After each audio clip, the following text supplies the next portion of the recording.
madaxweynaha dowlad goboleedka waqooyi bari Soomaaliya mudane Cabdiqaadir Axmed Cali ayaa xalay ku dhawaaqay magacaabista 15 wasiir ku xigeen oo ka mid noqonaya golaha xukuumadda waqooyi bari Soomaaliya.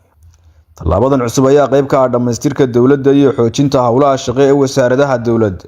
Madaxweynuhu hore ayuu soo magacaabay 21 wasiir kuwaas oo dibadda u taagay habraaca shaqo ee xukuumadda cusub. Magacaabista xalay uu sameeyay madaxweyne Cabdiqaadir Axmed Cali ayaa xoojinaysa dhismaha hay'adda fulinta isla markaana abuuraysa kala dambeyn iyo hufnaan ku wajahan adeegyada bulshada. Magacaabista cusub ayaa soo kordhisay dardargelin lagu xoojinayo hay'adaha fulinta iyadoo la eegayo baahida adeegyada bulshada iyo kala dambeynta shaqo ee wasaaradaha. Dhinaca kale, shacabka ku nool caasimadda waqooyi bari ayaa si wanaagsan u soo dhaweeyay habka hufan ee madaxweynuhu u soo xulay golaha wasiirada iyo wasiir ku-xigeenada cusub. Warbixino ay hore u diyaarisay Darwish TV ayaa muujinaysay in dadweynuhu ay ka muuqdeen yididiilo iyo rajo ku wajahan xukuumadda cusub, iyaga oo tilmaamay in liisaska soo baxay ay yihiin kuwo lagu soo xulay miisaan, aqoon iyo karti shaqo. Golaha wasiirada oo haatan dhammaystiran ayaa dhowaan la horgeyn doonaa baarlamaanka waqooyi bari Soomaaliya si ay u helaan ansixinta sharci ee lagama maarmaanka u ah ka hor inta aanay si buuxda u bilaabin waajibaadka qaranka ee loo igmaaday.